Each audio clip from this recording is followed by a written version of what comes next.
Good morning guys. आज हम लोग पढ़ेंगे used to and use to.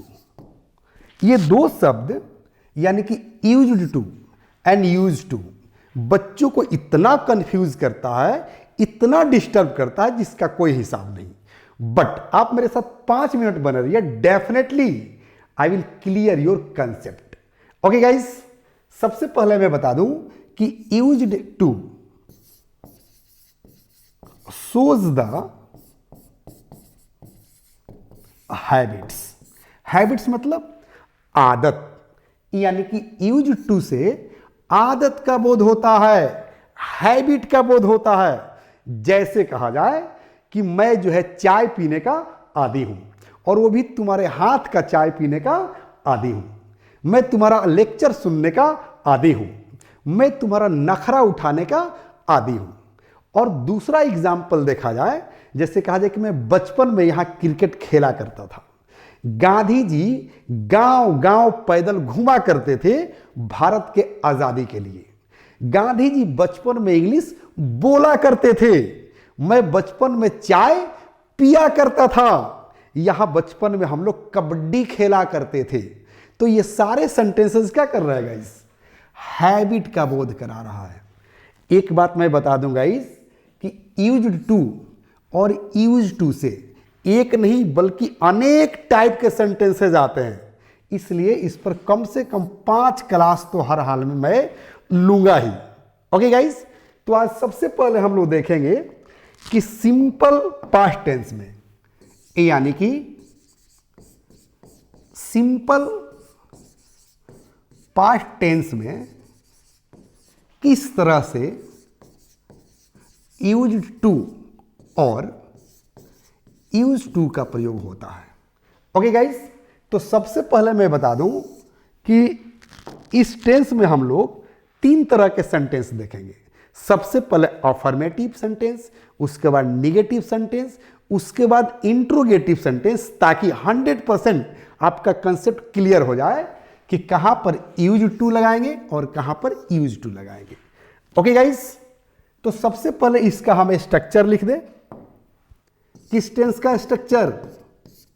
यानी कि सिंपल पास्ट टेंस का।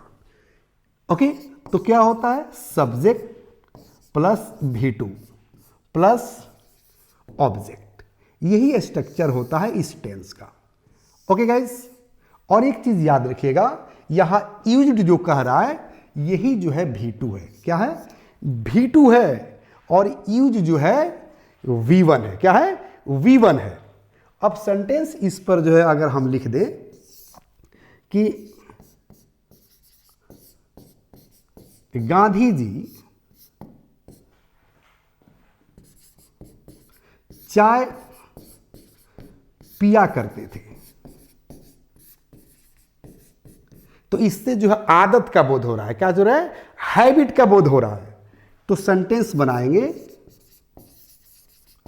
कि गांधी जी, और यहां V2 कह रहा है और आदत का भी बोध करा रहा है, तो यूज्ड लगा देंगे। क्या लगा देंगे? यूज्ड। तो कहेंगे Gandhi ji used to take tea. Okay, कहा जाए कि गांधी जी पैदल आया करते थे। गांधी जी बचपन में अंग्रेजी बोला करते थे। इससे भी आदत का बोध हो रहा है। ओके गाइस, तो क्या सेंटेंस बनाएंगे? गांधी जी बचपन में अंग्रेजी बोला करते थे, तो कहेंगे Gandhi ji used to speak English, यानी कि गांधी जी अंग्रेजी बोला करते थे और बचपन में, तो कहेंगे इन हिज चाइल्डहुड। ओके गाइस, अगला एग्जाम्पल हम देखना चाहेंगे। कहा जाए कि हम लोग बचपन में यहां क्रिकेट खेला करते थे। हम लोग बचपन में यहां क्रिकेट खेला करते थे, इससे आदत का बोध हो रहा है। तो क्या कहेंगे गाइस? कहेंगे we used to play cricket. और कहां पर? यहां। और कहां? बचपन में। तो कहेंगे in our childhood. Okay guys, कहा जाए कि 10 साल पहले मैं चाय पिया करता था, तो क्या कहेंगे गाइस? कहेंगे I used to take tea. आज 10 साल पहले, तो कहेंगे 10 years एगो, यानी कि 10 years एगो मैं चाय पिया करता था, मेरी आदत थी, मेरी हैबिट थी, लेकिन अब जो है चाय पीने की मेरी आदत नहीं है। ओके गाइस, जैसे कहा जाए कि हम लोग पैदल जाया करते थे, कहा जाए कि हम लोग पैदल जाया करते थे, तो क्या कहेंगे? We used to go. अब पैदल तो कहेंगे ऑन फुट। ओके गाइस, अब जो है इन्हीं सेंटेंसेस का अगर निगेटिव बनाना होगा, वहीं पर जो है हम लोग यूज का प्रयोग करते हैं। जैसे आइए देखते हैं, यानी कि उसी टेंस का अगर हम निगेटिव स्ट्रक्चर देखें, क्या देखें? सिंपल पास्ट टेंस का निगेटिव सेंटेंस, तो इसका स्ट्रक्चर क्या होगा गाइस? इसका स्ट्रक्चर होगा कि सबसे पहले हम सब्जेक्ट लिखेंगे, उसके बाद इसके निगेटिव में जो है डिड का प्रयोग होता है, उसके बाद हम नॉट लिख देंगे, उसके बाद V1 लगाएंगे, उसके बाद ऑब्जेक्ट लगाएंगे। ये जो है नेगेटिव सेंटेंस का स्ट्रक्चर होता है। अब सेंटेंस में वही लिखूंगा जो पहले जो है लिख रखा था। कौन सा सेंटेंस? जैसे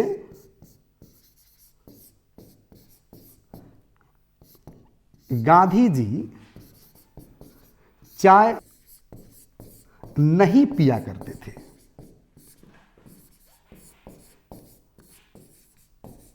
ध्यान दीजिएगा, पहले हमने बताया था कि गांधी जी चाय पिया करते थे।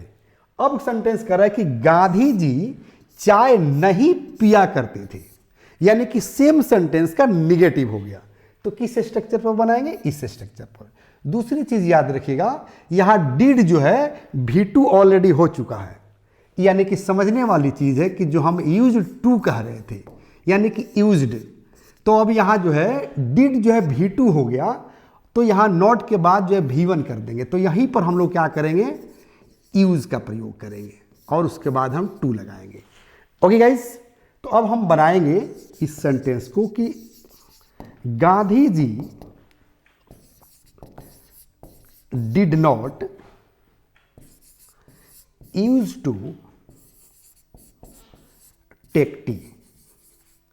ध्यान दीजिएगा, यहां पर डिड के बाद नॉट आया और नॉट के बाद यहां यूज आ गया। ओके, अब तो समझ में आ रहा होगा कि यूज टू कहां लगाएंगे और यूज टू कहां लगाएंगे। ये टेंस के अनुसार जो है बदल जाता है गाइज, आपको टेंस पर सिर्फ कमांड होना चाहिए।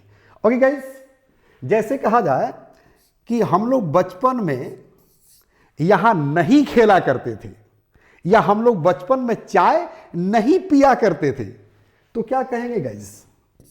कहेंगे we did not use to play cricket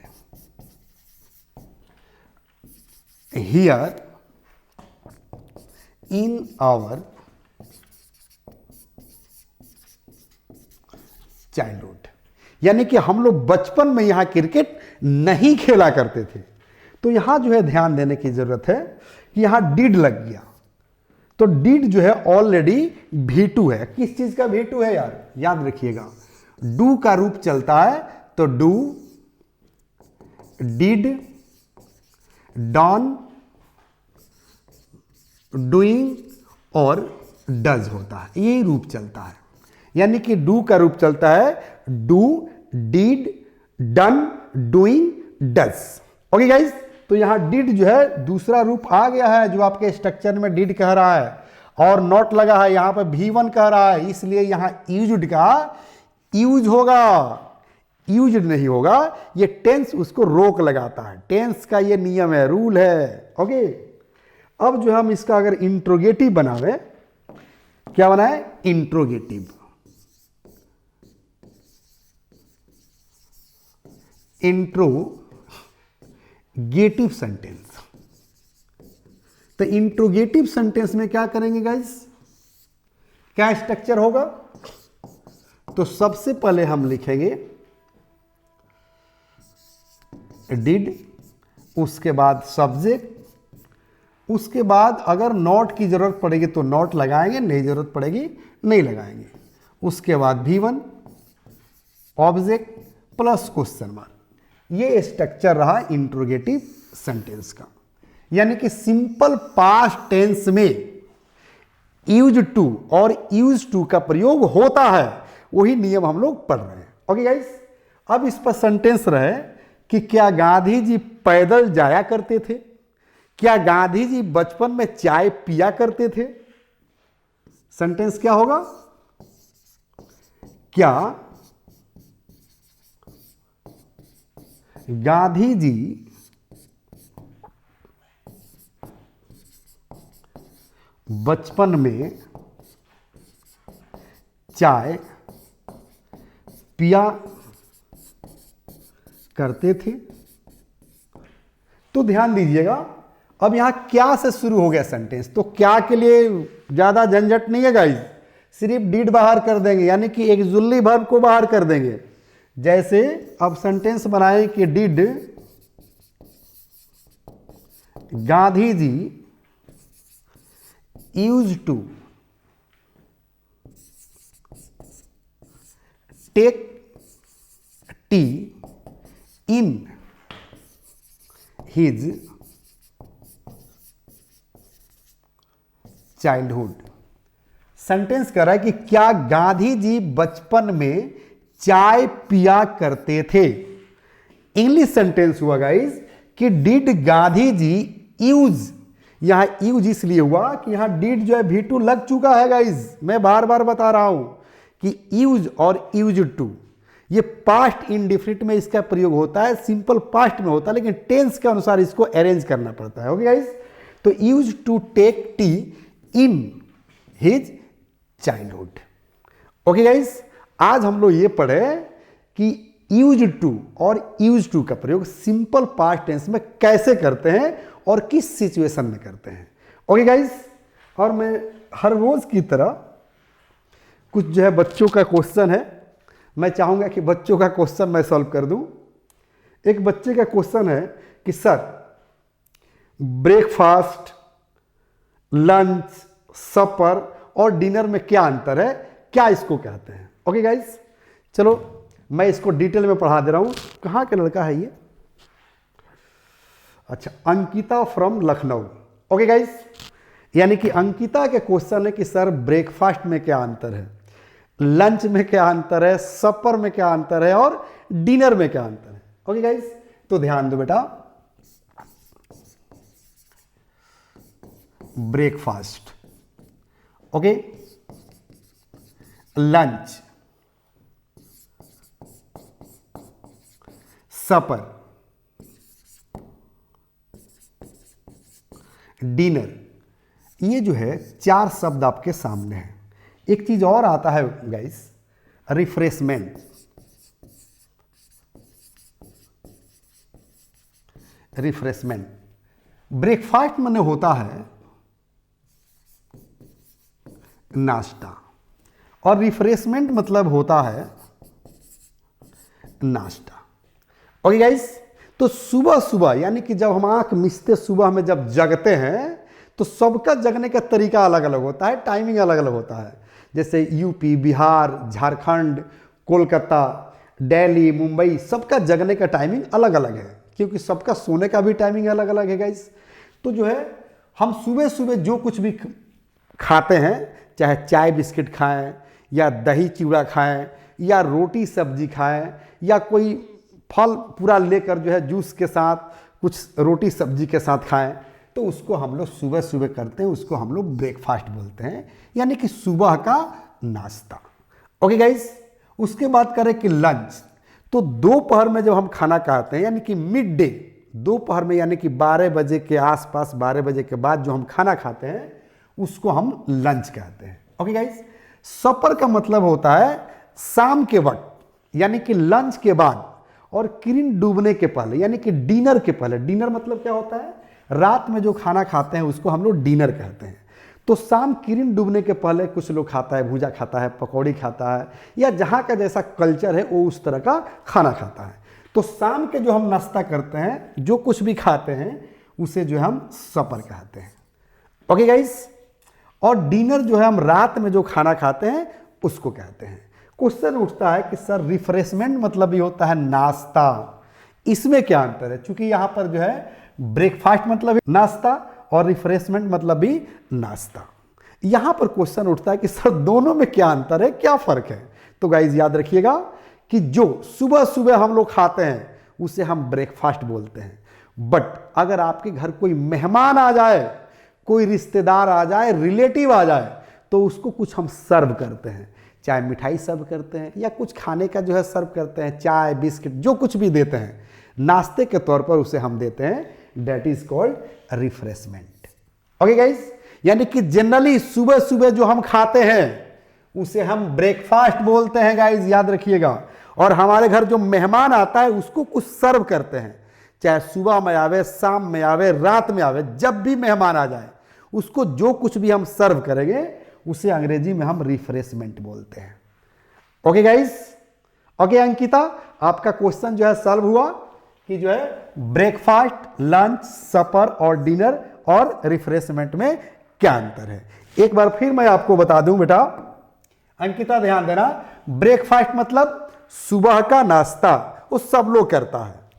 दोपहर का लंच यानी कि 12 बजे के आसपास जो कुछ भी हम खाते हैं दैट इज कॉल्ड लंच। और शाम के वक्त जो कुछ भी आप खाइएगा उसे अंग्रेजी में हम सपर बोलते हैं।